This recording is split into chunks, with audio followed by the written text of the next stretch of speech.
Absolutely. So my name's Kevin Shortt. I'm the lead writer for Watch Dogs. Okay. So tell us a little bit about the story behind Watch Dogs. Yeah. So Watch Dogs is a story of a guy named Aiden Pierce, who's like he's a street smart modern day hacker who's tormented by guilt over the death of his niece. He blames himself, and now he's trying to find the people responsible for her death. And at the same time, he's trying to protect his sister and her nephew from trouble happening to them again. Obsessed about it to the point it's a terrible obsession that he's got. Through all that, things suddenly turn on its head when an old mentor of his comes back into his life, a guy named Damien Brinks. Damien comes back into his life and insists they work together, but Pierce won't work with him anymore. He blames him for what happened to his niece. He partially blames him.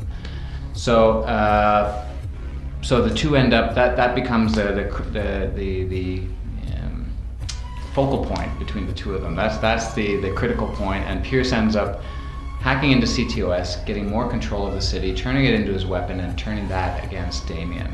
And so the two of them are that becomes the journey where they're gonna have to have a head-to-head. And while he's digging into CTOS, he starts realizing there's something deeper going on inside there. So as he's trying to get more power of CTOS, he realizes, okay, there's something else going on. There's more secrets and lies that are happening. And all of it's kind of intertwined together. It becomes this nest of connections. So I did notice while I was kind of digging around, the first CTOS building that I hacked, I had access to their entire server array, and there was lots of video that of things that nobody would want to ever have out there. So it's almost like. I was talking with somebody previously about kind of the commoditization of information. Yes. And how, anything that gets put on the internet is there forever. And now people seem to be very willing to put anything and everything on social media and that sort of thing. And once it's out there, it's kind of there forever. So it seems like CTOS is kind of the video game embodiment of that, of the collection of information. Yeah, that was absolutely, that was a key thing we were after. We wanted to, we've given you the role of this guy who's a hacker. And, there's a couple reasons we're doing that. For one, it's just fun gameplay hacking, but it's tapping into what's very much human nature, which is, we're curious. We all have a bit of voyeurism in us. Who doesn't sit on a bus and hear a conversation and just kind of lean into that conversation to try and hear what's going on? So, as Pierce, you get the opportunity to look at far more private stuff. And like you say, it's stuff that is out there. We're not inventing that you can hack into people's private information. That's the world we're quickly moving into. And I think what we want to do is we want to get players to, get intrigued and curious at what they're seeing, but also hopefully raise a question and kind of go, wow, should I be seeing this? I'm some of them are just humorous. They're goofy. They're fun. Sure. Some are shocking. Somebody's been murdered. Some are just honest human moments where it's a private moment between two people. Really, should we have a right to that? Don't they have a right to their own privacy? And that's the question that I hope we're raising, because I hope being put in the role of the hacker, I hope players will think, hey, somebody else could hack into my private moment, even if it's a secret. We're entitled to our secrets. Just because it's a secret doesn't mean it's bad or wrong. It just means it's your secret. I think you have a right to that. So I'm hoping that we kind of raise that question with players. We all see in the abstract about the NSA, surveying information and different organizations, and as you say, corporations, gathering information and turning it to a commodity. I think the game brings it to a very tangible level where people will be able to go, okay, there it is. That's the concrete side of it. Sure, and I think there's almost an ignorance to technology. We're very happy with convenience, but when you do you really understand what it means when it says, would you like to save this to the cloud? That very private moment that you save to the cloud, well, what is the cloud? That's just servers somewhere, which means that some low-level tech can walk over, pop open that display, CLI into that machine and start copying it away. And then your private moment is now everyone's private moment. Yeah, it sounds so friendly, doesn't it? I think that's what we did with Bloom as well. We wanted to make a corporation where on the surface of it, Bloom, first of all, they sound like a great company, and they do bring innovation, and they are making people's lives better. That's the core. And that's what's happening in the world, is a lot of these tech companies are making our lives better. I love it. I love the technology. I've got my smartphone. We all have our smartphones. I love my tablet. When I'm on a plane, I've got my tablet. That's the world we live in, and we all love it. But I think you're right. There's a part where we just don't think about the back end of that and what that means. And I think we need to slow down, because there were years, about 10 years ago, where I paused and would not put my credit card online. No, I'm not doing that. I'm not putting my credit card online. I do it in the blink of an eye now. I don't even think about it.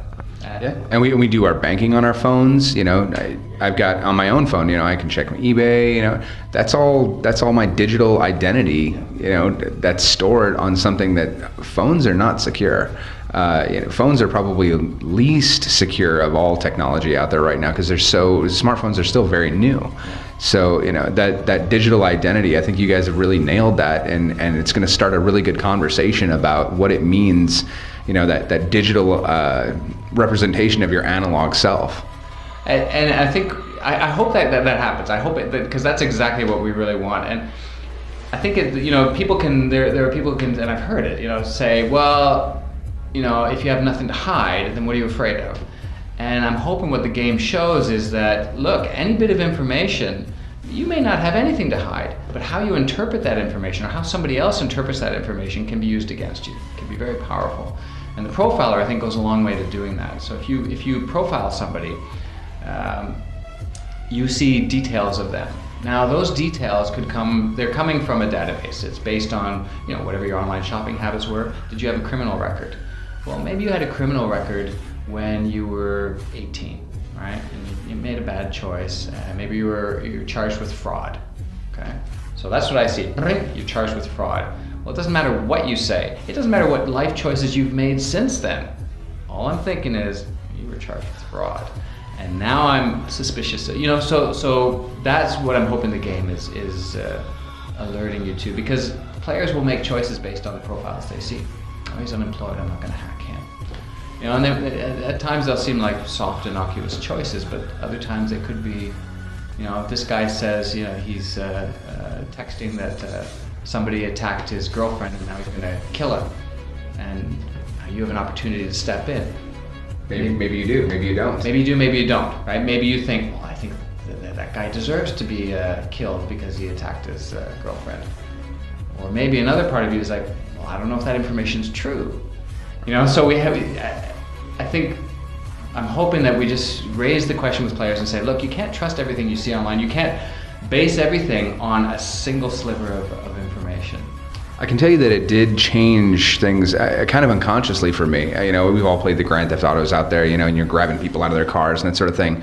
But I grabbed a guy out of his car, and then right after I pulled him out of the car, the profiler hit it, and it said that he had recently been diagnosed with cancer. And I immediately felt awful for having taken this guy's car. And I walked away from the car because I felt terrible, because this guy just recently got diagnosed with cancer, and now I've just carjacked him. I love that. I love that because beyond this idea of think about what information is doing, it brings this other point that the NPCs you see in the world in Watch Dogs, they're not just little obstacles in your path. They're living, breathing people that you see a stat and you've created this guy's life in your head. And like you say, I just pulled a guy recently diagnosed. We're human, right? And you react to that stuff. It does work the other way too. I had a mission where I was stopping some drug dealers, and the drug dealer, it popped up and said that he killed a dolphin. So I was more than happy to put a round in him.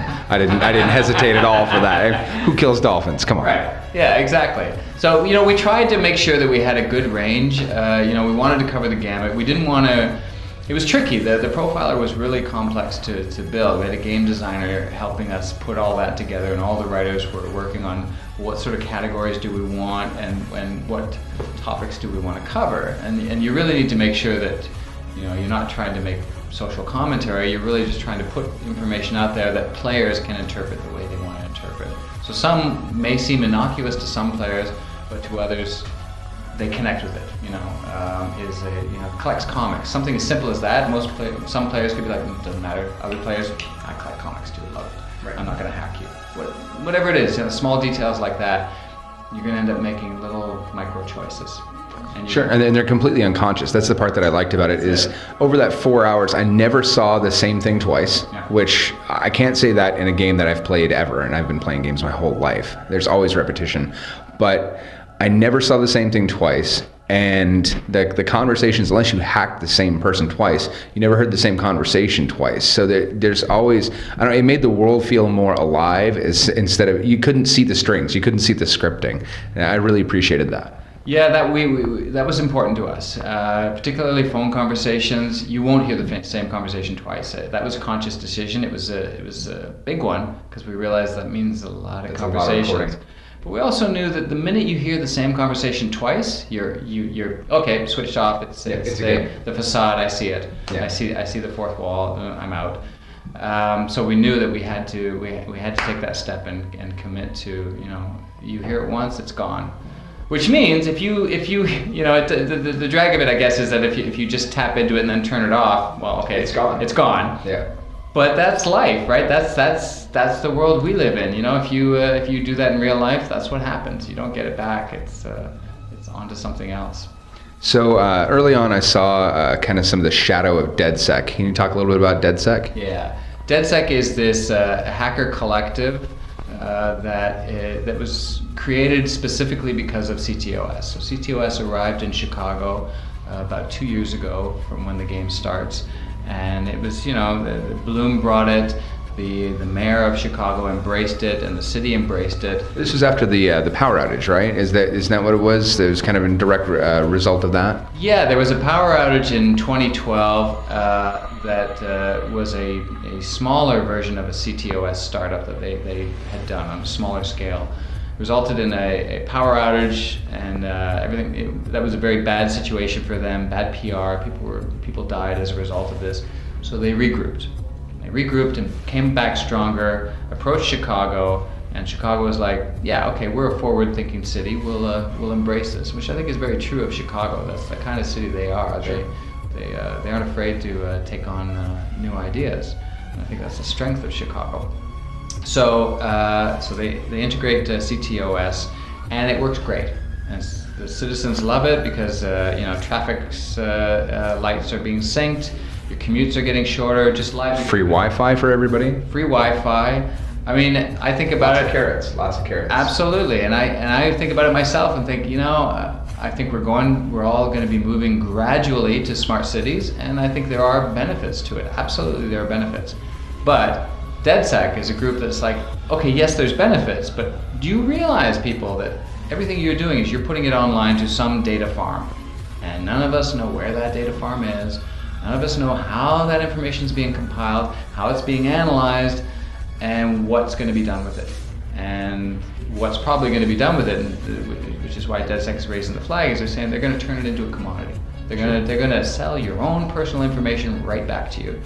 And they're trying to wake the city up and say, look, wake up, people, we have to stop it. So there's a few things they're doing. They would hack into the media system every now and then, and you'll see it through the game, where they'll be releasing basically statements saying, people of Chicago, this is what you need to think about. They kind of like Real Life Anonymous, for instance. Yeah, they're like groups like that in a way. Yeah, exactly. And they're looking at they're hacking into the system, so they're trying to get into CTOS, and that's where the tie with Aiden comes in, where these guys have learned some exploits with CTOS. They aren't all the way in, but they've got some key exploits, and Pierce knows they have the exploits, and he wants them. So he's trying to work with them. He is not a member of Dedsec, and he's not the kind of guy who would be a member of Dedsec. Doesn't mean he disagrees with them. He's a guy who works alone. That's why he has no family of his own. Like, he's got no girlfriend, no wife, no kids. His sister and her kids are his family. He's just that kind of guy. So working with Dedsec is not an option for him. But he will, he'll hire them, he'll pay them. He wants the exploits that they've got, and eventually, they end up helping him. I think they see an opportunity.